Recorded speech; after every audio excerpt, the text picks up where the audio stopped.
जय श्री कृष्ण भक्तों, आज हम आपको पितृपक्ष की महान कथा सुनाने जा रहे हैं। कहा जाता है कि इस कथा को सुनने से समस्त प्रकार के पितृ दोष समाप्त होते हैं। इस कथा का ध्यान पूर्वक श्रवण करने मात्र से ही मनुष्य के कोटि कोटि पाप नष्ट होते हैं और उसे अपार धन संपत्ति और सुख समृद्धि की प्राप्त होती है। पितरों की कृपा से उसके सभी दुख दोष समाप्त होते हैं और सुखी जीवन प्राप्त होता है। यह महान कथा भगवान श्री कृष्ण ने गरुड़ जी को सुनाई है। इस कथा को आरंभ करने से पहले प्रेम से बोलिए ओम पितृ देवाय नमः। आइए कथा सुनते हैं। एक समय की बात है, पक्षी राज गरुड़ अपने मन में जिज्ञासा लिए भगवान श्री कृष्ण के पास आते हैं और उन्हें प्रणाम करते हुए कहते हैं, हे प्रभु, पितृपक्ष में पितरों की पूजा करने से कौन सा फल मिलता है? पितृपक्ष के दौरान पितरों की शांति के लिए कौन से उपाय करने चाहिए? भगवान श्री कृष्ण कहते हैं, हे गरुड़, तुमने आज उत्तम प्रश्न किया है। तुम्हारे इस प्रश्न में समस्त मनुष्य जाति का कल्याण छिपा हुआ है। जो मनुष्य अपने पितरों को संतुष्ट करता है, उसके समस्त दोष और दुख समाप्त होते हैं। पितरों की पूजा करने से मनुष्य को अपने पूर्वजों का आशीर्वाद प्राप्त होता है।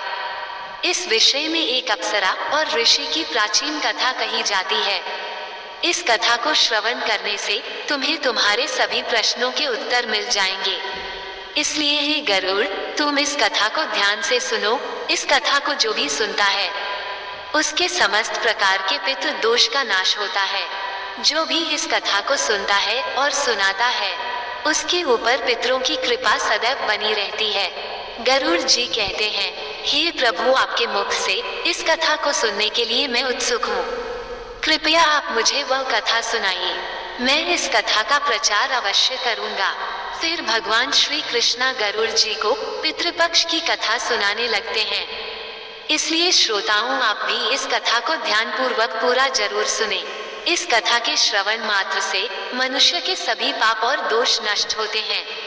उसे पितृदोष से मुक्ति मिलती है। सभी कर्ज उतर जाते हैं। धन धान्य संपत्ति की प्राप्ति होती है तथा सुंदर गुणवान पत्नी की प्राप्ति निश्चित होती है। संतानहीन को संतान प्रदान करने वाली ये कथा अत्यंत महान है। पितृपक्ष के दौरान इस कथा का श्रवण प्रत्येक मनुष्य को करना चाहिए।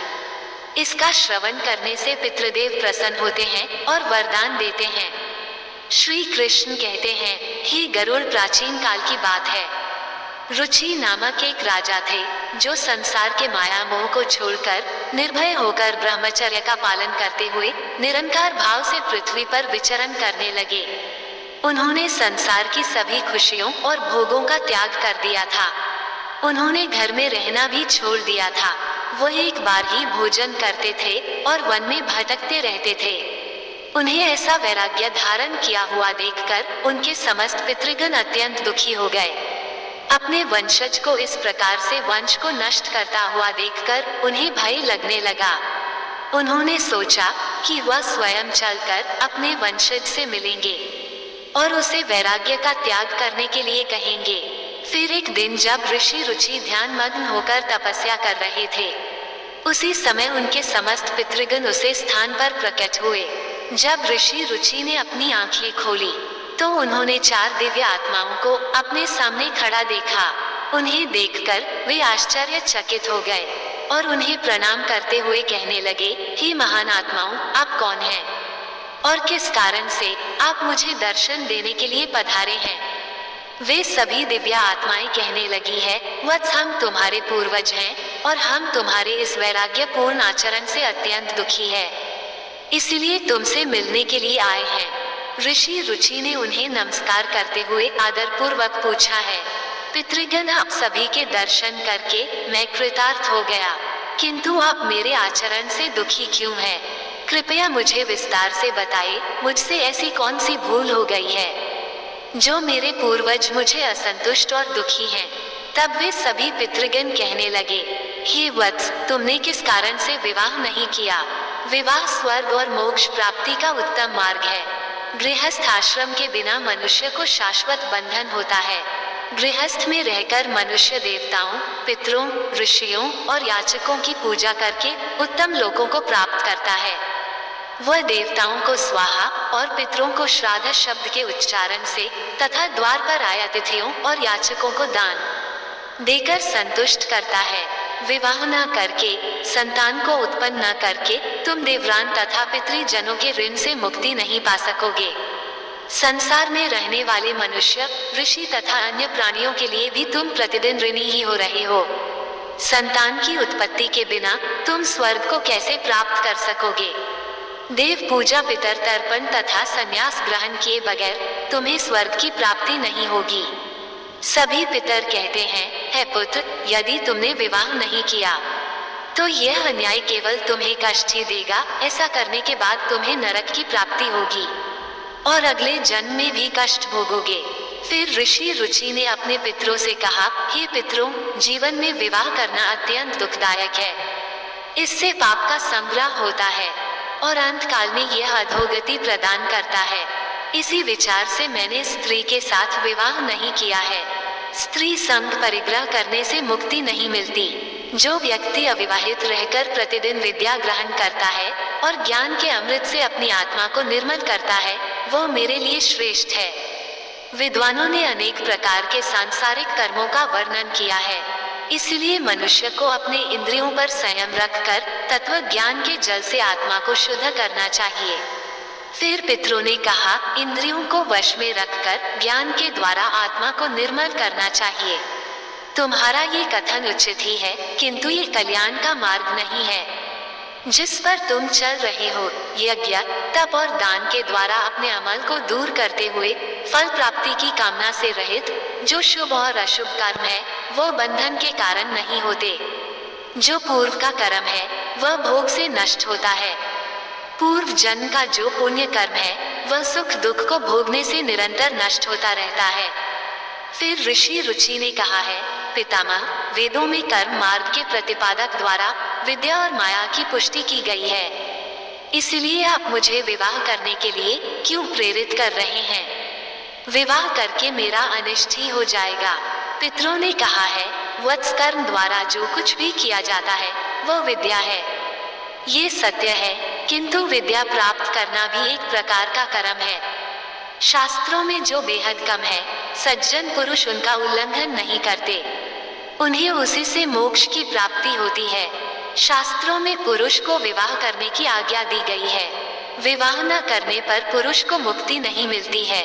संतान के बिना उसे मोक्ष नहीं मिलता है। संतान के द्वारा किए गए श्राद्ध कर्म से ही उसे मोक्ष मिलता है। इसलिए ही पुत्र, तुम विधि पूर्वक विवाह करो। विवाह न करने से तुम्हारे सभी कर्म भी नष्ट हो जाएंगे और तुम विफलताओं को ही प्राप्त करोगे। यदि हमारा वंश नष्ट हो जाएगा तो हमारी आत्माएं अतृप्त ही रहेगी। विवाह करके संतान उत्पन्न करके ही तुम अपने पितरों को संतुष्ट कर सकते हो। श्री कृष्ण कहते हैं, हे गरुड़, इस प्रकार से अपने पितरों के वचन सुनकर ऋषि रुचि को बड़ी ग्लानि हुई। उन्होंने विवाह करने का निश्चय किया। फिर ऋषि रुचि ने अपने पितरों से कहा, हे पितृगण, अब तो मैं बूढ़ा हो गया हूँ। कौन मुझे अपनी कन्या प्रदान करेगा? वैसे भी मुझ जैसे वृद्ध व्यक्ति के लिए विवाह करना अत्यंत कष्ट साध्य है। फिर पितरों ने कहा है, वत्स, यदि तुम हमारे वचनों का पालन नहीं करोगे तो निश्चित ही हम सभी पितरों का पतन हो जाएगा और तुम्हारी अधोगति हो जाएगी। इतना कहकर सभी पितृगण अदृश्य हो गए। श्री कृष्ण कहते हैं, हे गरुड़, पितरों के द्वारा ऐसे वाक्य सुनकर ऋषि रुचि मन ही मन अत्यधिक व्याकुल हो उठे। अपने पितरों की मुक्ति के लिए विवाह करने का विचार करते हुए वे कन्या की खोज में पृथ्वी लोक पर विचरण करने लगे, किंतु उन्हें कहीं भी कन्या की प्राप्ति नहीं हो सकी। अपने पितरों के वचनों को बार बार मन में सुनते हुए चिंताग्रस्त होकर सोचने लगे, मैं क्या करूं, कहां जाऊं? मेरे पितृगणों को मुक्ति दिलाने के लिए कौन सी स्त्री मुझे विवाह करेगी? इस प्रकार देर तक विचार करने के बाद ऋषि रुचि ने ब्रह्मदेव की तपस्या करना शुरू कर दिया। ऋषि रुचि ने 100 वर्षों तक एक वन में घोर तपस्या की। तत्पश्चात जगत पिता ब्रह्मा ने उन्हें दर्शन दिया और कहा है, रुचि मैं तुम्हारी तपस्या से प्रसन्न हूँ। तुम्हारी जो भी अभिलाषा है उसे प्रकट करो, मैं अवश्य पूर्ण करूँगा। तब ऋषि रुचि ने ब्रह्मदेव को प्रणाम किया और कहा, हे परमपिता, मेरे पितरों ने मुझे संतान उत्पन्न करने के लिए कहा है, किंतु इस समय मुझे विवाह के लिए कोई कन्या दिखाई नहीं पड़ रही है। इसलिए कृपया आप मुझे कन्या प्रदान करें, जिससे विवाह करके मैं संतान प्राप्त कर सकूं। इस पर ब्रह्मदेव ने कहा है, विप्र, तुम संसार के प्रजापति हो जाओगे, तुम्हारे द्वारा प्रजा की सृष्टि होगी। तुम्हारे पितरों ने उचित ही कहा है कि तुम्हें स्त्री से विवाह करना चाहिए। इस अभिलाषा को मन में रखते हुए तुम्हें पितरों की पूजा करनी चाहिए। वह प्रसन्न होकर तुम्हारी इस कामना को पूर्ण करेंगे और तुम्हें उत्तम स्त्री की प्राप्ति होगी। इस प्रकार कहकर ब्रह्मदेव अंतर्ध्यान हो गए। ब्रह्मा जी के वचन सुनकर ऋषि रुचि ने पुनः अपने पितरों को प्रसन्न करने का निश्चय किया। फिर ऋषि रुचि नदी के तट पर पहुंचे और एकांत में उन्होंने अपने पितरों का तर्पण करके उन्हें संतृप्त किया। तत्पश्चात एकाग्रचित होकर वे भक्तिपूर्वक अपने पितरों की स्तुति करने लगे।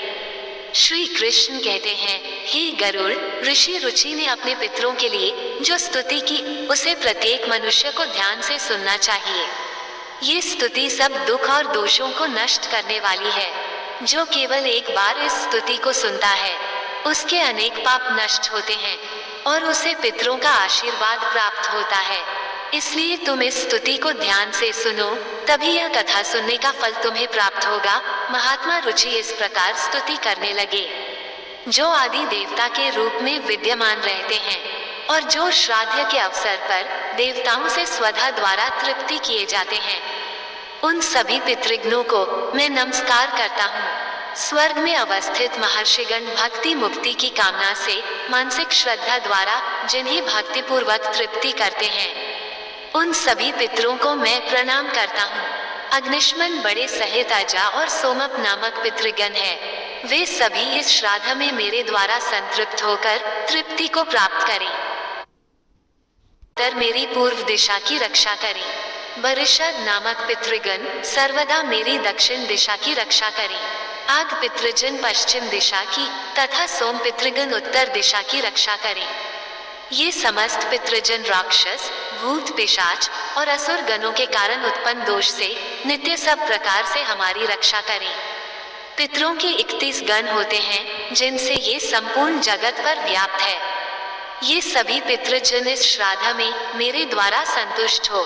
इस प्रकार ऋषि रुचि द्वारा स्तुति करने पर पितर अत्यंत प्रसन्न हो गए और इस समय एक दिव्य तेज उत्पन्न हुआ जो आकाश मंडल में चारों ओर व्याप्त हुआ।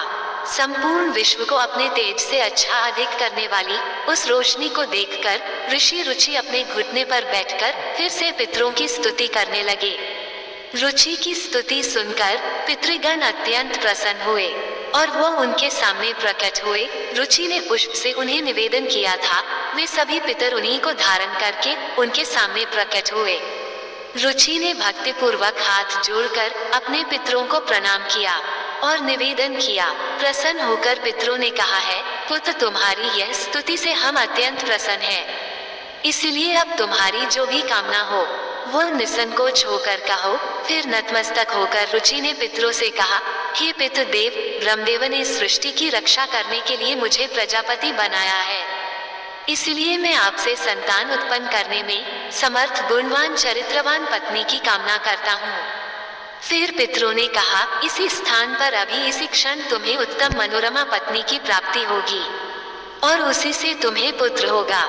रुचि का पुत्र बुद्धिमान और बलशाली होकर तीनों लोकों में ख्याति प्राप्त करेगा।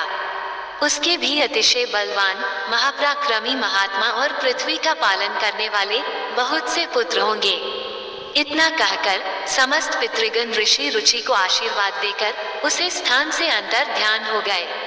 पितरों के अंतर ध्यान होते ही पितरों की कृपा से इस समय उस नदी के मध्य से ही रुचि के समीप प्रिय लगने वाली सुंदर श्रेष्ठ एक अप्सरा प्रकट हुई। उसे श्रेष्ठ अप्सरा ने मधुर वाणी में महात्मा रुचि से कहा, हे वरुण के पुत्र, महर्षि पुष्कर द्वारा मेरी एक अतिशय सुंदर कन्या उत्पन्न हुई है। मैं उस सुंदर रूप वाली कन्या को भार्या के रूप में आपको प्रदान करती हूँ। आप इससे विवाह करें। इस कन्या से आपको अभिषेक बुद्धिमान मनु नाम का पुत्र होगा। फिर प्रजापति रुचि ने उसे अप्सरा कन्या से विवाह किया। श्री कृष्ण कहते हैं, हे गरुड़, इस प्रकार से ऋषि रुचि ने अपने पितरों को प्रसन्न करके विवाह के लिए कन्या प्राप्त की और अपने वंश को आगे बढ़ाया। कथा के अंत में भगवान श्री कृष्ण ने गरुड़ जी को पितरों को प्रसन्न करने के अनेक उपाय विस्तार से बताए। यह उपाय मनुष्य के जीवन में पितृदोष को समाप्त करने और पितरों की कृपा प्राप्त करने के लिए अत्यंत आवश्यक माने जाते हैं। श्री कृष्ण ने गरुड़ जी से कहा कि पितरों को प्रसन्न करने के लिए कुछ विशेष अनुष्ठान, तर्पण और धार्मिक कार्यों का पालन करना आवश्यक होता है। आइए जानते हैं उन महत्वपूर्ण उपाय के बारे में। पितरों को प्रसन्न करने का सबसे पहले और मुख्य उपाय तर्पण है। तर्पण का अर्थ है जल अर्पण करना। पितृपक्ष के दौरान पवित्र जल को हाथ में लेकर पितरों का आह्वान करते हुए उन्हें जल अर्पण करना चाहिए। तर्पण में काले तिल, जल, दूध और कुश का उपयोग किया जाता है। ये कार्य पवित्र मन और श्रद्धा से करना चाहिए, जिससे पितृगण तृप्त होकर प्रसन्न होते हैं। तर्पण करते समय ओम पितराय नमः श्रद्धा मंत्र का उच्चारण करना चाहिए, जिससे पितृ संतुष्ट होते हैं और आशीर्वाद प्रदान करते हैं। श्री कृष्ण कहते हैं, श्राद्ध कर्म पितरों की तृप्ति के लिए एक महत्वपूर्ण अनुष्ठान है। इसमें पितरों के निमित्त भोजन, फल और वस्त्र अर्पण किए जाते हैं। श्राद्ध कर्म करने वाले व्यक्ति को ब्राह्मणों को भोजन कराना चाहिए और उन्हें वस्त्र एवं दक्षिणा देकर आशीर्वाद लेना चाहिए। श्राद्ध के दिन विशेष रूप से सात्विक भोजन बनाना चाहिए, जिसमें खीर, पूरी सब्जी और अन्य पौष्टिक एवं ताज़ा खाद्य पदार्थ शामिल हो।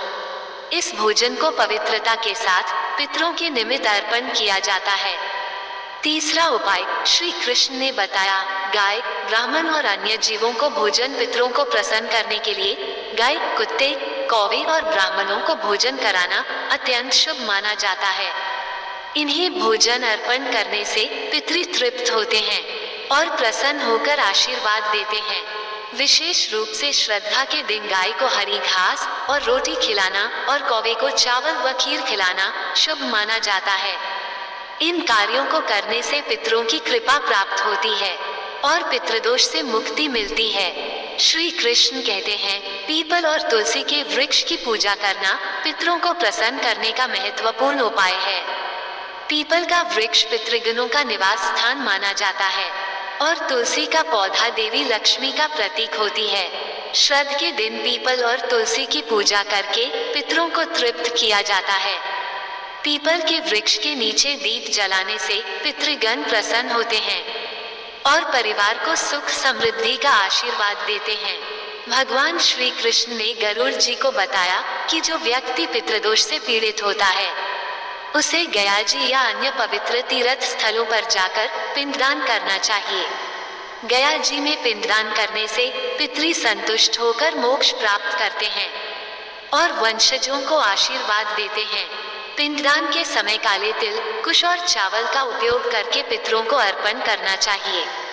ये प्रक्रिया पितरों को तृप्त करती है और उनकी आत्मा को शांति प्रदान करती है। श्री कृष्ण कहते हैं, पितरों को प्रसन्न करने के लिए व्यक्ति को श्राद्ध पक्ष के दौरान व्रत रखना चाहिए। इस समय सात्विक आहार ग्रहण करना चाहिए और ब्रह्मचर्य का पालन करना चाहिए। भगवान श्री कृष्ण ने गरुड़ जी से कहा कि श्राद्ध पक्ष में मांस, मदिरा और तामसिक आहार का सेवन नहीं करना चाहिए। व्रत के दौरान भगवान विष्णु, शिव और देवी लक्ष्मी की आराधना करनी चाहिए। इससे पितरों की आत्मा को शांति मिलती है और वो प्रसन्न होकर आशीर्वाद प्रदान करते हैं। श्री कृष्ण कहते हैं, पितरों को संतुष्ट करने के लिए गरीबों, ब्राह्मण और साधुओं को अन्य दान और वस्त्र दान करना चाहिए। ये कार्य विशेष रूप से श्राद्ध पक्ष के दौरान करने से पितरों की आत्मा को तृप्ति प्राप्त होती है। अन्य दान और वस्त्र देने से मनुष्य को पुण्य की प्राप्ति होती है और पितृदोष से मुक्ति मिलती है। इस कार्य से पितृ प्रसन्न होकर घर परिवार की सुख समृद्धि का आशीर्वाद देते हैं। भगवान श्री कृष्ण ने बताया कि पवित्र नदियों, विशेषकर गंगा में स्नान करके पितरों के निमित्त जल अर्पण करना अत्यंत शुभ माना गया है। गंगा जल पितरों की तृप्ति के लिए सर्वोत्तम होता है, जिससे पितृदोष समाप्त होते हैं। गंगा में स्नान करने से व्यक्ति के पाप धुल जाते हैं और पितरों की आत्मा को शांति मिलती है। इस कार्य से पितृ प्रसन्न होकर आशीर्वाद प्रदान करते हैं। श्री कृष्ण कहते हैं, पितरों को प्रसन्न करने के लिए सत्संग में शामिल होना और पवित्र ग्रंथ जैसे भागवत गीता का पाठ करना अत्यंत लाभकारी माना जाता है। पितरों की शांति के लिए गीता के 11वें अध्याय का पाठ विशेष रूप से लाभकारी होता है। भगवत गीता के पाठ से पितरों की आत्मा को शांति मिलती है और उनके वंशजों पर उनकी कृपा बनी रहती है। भगवान श्री कृष्ण ने गरुड़ जी को ये भी बताया कि जो व्यक्ति इन उपायों को श्रद्धा और विश्वास के साथ करता है, उसे जीवन में सभी प्रकार के सुख और समृद्धि प्राप्त होते हैं। पितरों की कृपा से उसके समस्त दोष समाप्त होते हैं और परिवार में शांति बनी रहती है। इन उपायों को नियमित रूप से करने से पितृदोष से मुक्ति मिलती है और पितृ प्रसन्न होकर वंशजों को आशीर्वाद देते हैं। श्री कृष्ण ने गरुड़ जी से कहा, हे गरुड़, जो भी व्यक्ति इन उपायों का पालन करता है, उसे पितृदोष का कभी सामना नहीं करना पड़ता और उसके पितृ सदैव प्रसन्न रहते हैं। इस प्रकार भगवान श्री कृष्ण ने पितरों को प्रसन्न करने के विभिन्न उपाय विस्तार से बताए, जिन्हें हर व्यक्ति को पितृपक्ष में करना चाहिए। तो श्रोताओं, इस प्रकार से गरुड़ पुराण में पितृपक्ष की कथा का वर्णन किया गया है। उम्मीद है आपको ये कथा पसंद आई होगी। प्रेम से बोलिए जय श्री हरि विष्णु।